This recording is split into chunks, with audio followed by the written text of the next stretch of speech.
வணக்கம். பரபரப்பு மீடியா செய்திகளுக்காக நான் நிரோஷன்.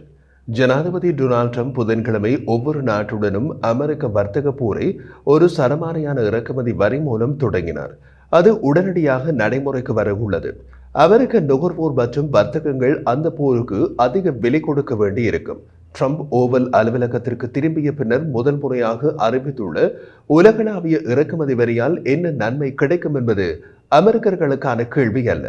மாறாக எப்போது நன்மை கிடைக்கும் என்பதுதான் கேள்வி. கொஞ்சம் ஆழமாக சிந்திப்பவர்கள் எப்போதாவது நன்மை கிடைக்குமா என்பதுதான் கேள்வி என்றும் கூறுவார்கள். காரணம், இறக்குமதி வரி விதிப்பால் பாதிக்கப்பட உள்ள பல பொருட்களை அமெரிக்காவில் தயாரிக்க முடியாது அல்லது இப்போதுள்ள விலையில் தயாரிக்க முடியாது. அடுத்த கேள்வி, அமெரிக்காவில் எந்த பொருட்கள் விலை உயரப் போகின்றன? அதற்கான குறுகிய பதில் கிட்டத்தட்ட எல்லாம். ட்ரம்ப் புதன்கிழமை இறக்குமதி வரி விதித்த 180 நாடுகளின் பட்டியலில் கனடாவும் மெக்சிகோவும் இல்லை.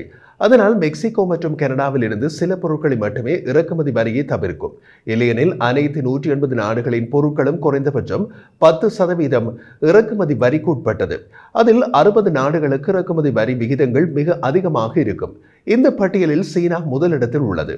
ஏப்ரல் 9 சீனாவில் இருந்து வரும் அனைத்துக்கும் 54% இறக்குமதி வரியை அமெரிக்கா விதிக்கும்.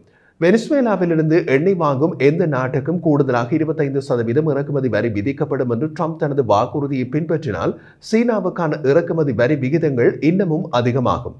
அது மொத்தம் 79% இருக்கும். பின்னர் மே 2 முதல் 54% இறக்குமதி வரி விதிப்பு சீனா மற்றும் ஹாங்காங்கில் இருந்து அமெரிக்காவுக்கு வரும் $800 குறைவான மதிப்புள்ள பேக்கேஜ்களுக்கும் பொருந்தும். இதில் ஷீன், டேமோ, அலி எக்ஸ்பிரஸ் மூலம் வாங்கப்படும் பொருட்களும் அடங்குகின்றன. இப்போது சீனாவிலிருந்து $800 குறைவான மதிப்புள்ள பேக்கேஜ்களுக்கு வரி கிடையாது. மொத்தத்தில் இறக்குமதி வரியின் காரணமாக சராசரி அமெரிக்க குடும்பம் ஆண்டுக்கு $2100 கூடுதலாக செலுத்தும் என்று பாரபட்சமற்ற வரி அறக்கட்டளை மதிப்பிட்டுள்ளது. அமெரிக்கா கடந்த ஆண்டு சீனாவிலிருந்து $439 பில்லியன் மதிப்புள்ள பொருட்களை இறக்குமதி செய்தது. இது அமெரிக்காவுக்கும் மெக்சிகோவுக்கு பின் இரண்டாவது முக்கிய இறக்குமதி ஆதாரம். இறக்குமதி செய்யப்பட்ட பொருட்களுக்கு அமெரிக்கா பெரிதும் நம்பியிருக்கும் வேறு நாடுகளில் வியட்நாமும் அடங்கும். வியட்நாம் 46% இறக்குமதி வரியை எதிர்கொள்ளும். மற்றொரு நாடு தாய்வான். இது 32% இறக்குமதி வரி விகிதத்துக்கு உட்பட்டது. அமெரிக்க மக்கள் தொகை கணக்கெடுப்பு பணியகத்தின் தரவுகளின்படி கடந்த ஆண்டு அமெரிக்கா இறக்குமதி செய்த பொருட்களில் வியட்நாம் 6வது இடத்திலும் தாய்வான் 8வது இடத்திலும் இருந்தது. இறக்குமதி வரி என்பது இறக்குமதி செய்யப்பட்ட பொருட்களின் மீதான வரி என்பதால் இந்த நாடுகளில் இருந்து பொருட்களை அமெரிக்காவை அடையும் போது அமெரிக்க வர்த்தகங்கள் தான் முதலில் வரி செலுத்த வேண்டும். ஆனால் வர்த்தகங்கள் தாங்கள் பொறுப்பேற்றுள்ள கூடுதல் செலவினங்களை முழுவதுமாக தமது பாக்கெட்டில் இருந்து கொடுப்பது எப்போதும் இல்லை. சில சமயங்களில் மொத்த விற்பனை வாடிக்கையாளர்களுடன் முன்கூட்டிய ஒப்பந்தம் செய்திருந்தால் கொடுக்கப்பட்ட விலையில் அவர்களுக்கு விற்க வேண்டும் அல்லது வாடிக்கையாளர்களை தக்க வைத்துக் கொள்வதற்காக அவர்கள் எதிர்கொள்ளும் கூடுதல் செலவுகளை தமது தலையில் போட்டு விலையை குறைவாக வைத்திருக்கலாம். எப்படியோ ஒரு அமெரிக்க தனிநபரோ அல்லது அமெரிக்க நிறுவனமோ இறக்குமதி வரியை செலுத்த வேண்டும். அமெரிக்காவில் தயாரித்தால் இறக்குமதி வரி 0 என்று ட்ரம்ப் பலமுறை கூறுவதால் அதிக உற்பத்தி அமெரிக்காவுக்கு மாறினாலும் வெளிநாடுகளில் இருந்து வாங்கி அதே பொருட்களை உற்பத்தி செய்ய அதிக செலவாகும். இது விலை உயர்வுக்கு வழிவகுக்கும். புதிய சுற்று இறக்குமதி வரியிலிருந்து அமெரிக்காவில் அதிக விலைக்கு வரப்போகும் பொருட்களை பாருங்கள்.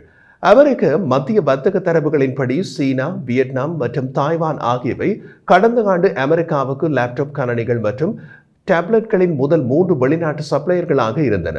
அந்த வர்த்தகம் மொத்தம் $47.2 பில்லியன் மதிப்புள்ளவை.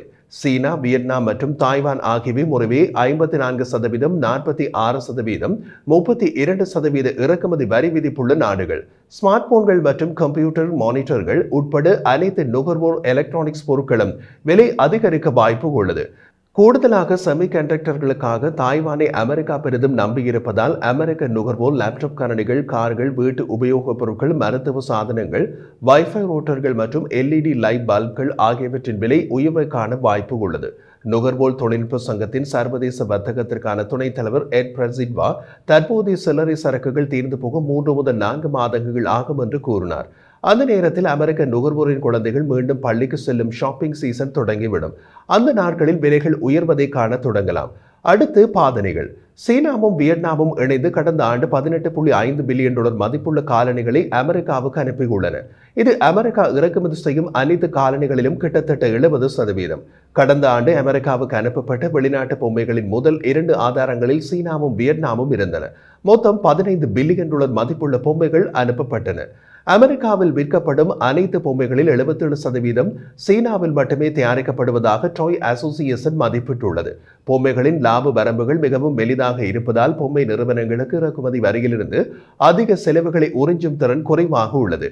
அமெரிக்கா எவ்வளவு ஆடைகளை இறக்குமதி செய்கிறது என்பதை நீங்கள் உணர விரும்பினால் உங்கள் ஆடைகளில் உள்ள குறிச்சொற்களை தவிர வேறு எதையும் பார்க்க தேவையில்லை. நீங்கள் நிறைய சீனா மற்றும் வியட்நாம் என்று அச்சிடப்பட்டிருப்பதை கண்டால் நீங்கள் தனியாக இல்லை. இரு நாடுகளும் கடந்த ஆண்டு சுமார் $14 பில்லியன் மதிப்புள்ள ஆடைகளை அமெரிக்காவுக்கு அனுப்பியுள்ளன. இது வெளிநாட்டில் தயாரிக்கப்பட்ட ஆடைகளின் முதல் 2 ஆதாரங்கள் ஆகும். இதற்கு மேல் வெளிநாட்டு ஆடைகளின் பிற முக்கிய ஆதாரங்களான பங்களாதேஷ், இந்தியா, இந்தோனேஷியா, கம்போடியா மற்றும் இலங்கை ஆகியவையும் 26% முதல் 49% வரையிலான பரஸ்பர இறக்குமதி வரியால் பாதிக்கப்படுகின்றன. ட்ரம்ப் இறக்குமதி வரி பேஷன் துறையில் கணிசமான தாக்கத்தை ஏற்படுத்தும் என்று அமெரிக்க பேஷன் இண்டஸ்ட்ரி அசோசியேஷனின் செய்தி தொடர்பாளர் ஸ்டெபானி ஹவுசன்ஸ் கூறினார். இந்த விலையேற்றங்கள் எல்லாம் தெரியவர சில மாதங்கள் ஆகும். ஆனால் ட்ரம்ப் நிர்வாகத்தின் புதிய இறக்குமதி வரியின் தாக்கத்தை ஏப்ரல் மாதம் முடிவதற்குள் மளிகை கடைக்காரர்கள் உணர வாய்ப்பு உள்ளது. சரக்குகள் வேகமாக நகர வேண்டிய கடையின் சில பகுதிகளில் தான் அவர்கள் உணரும் முதலிடம். குவாத்தமாலாவில் இருந்து வாழைப்பழங்கள் மற்றும் பெருவில் இருந்து திராட்சை போன்ற தினசரி கொள்முதலுக்கு விலை அதிகரிப்பு இருக்கும். சூப்பர் மார்க்கெட்டில் கடல் உணவு கவுண்டர் இன்னமும் மோசமாக ஆச்சரியங்களை வைத்திருக்கலாம். அங்குள்ள வாள்கள் 2 நாடுகளில் இருந்து வருகின்றன, வியட்நாம் மற்றும் இந்தியா. வியட்நாம் இறக்குமதிகளை ஜனாதிபதி ட்ரம்ப் 46% பரஸ்பர இறக்குமதி வரியுடன் தாக்கினார். மேலும் இந்தியா 26% பரஸ்பர இறக்குமதி வரி. கொரோனா தொற்று நோய்க்கு பின்னர் அமெரிக்க மளிகை கடைகள் குறைந்த விலையில் தனியார் லேபிள் தயாரிப்புகளை விரிவுபடுத்தி வருகின்றன. பணவீக்கத்தை சமாளிப்பதற்கான ஒரு வழியாக வாடிக்கையாளர்கள் அவற்றை விரும்பினார்கள்.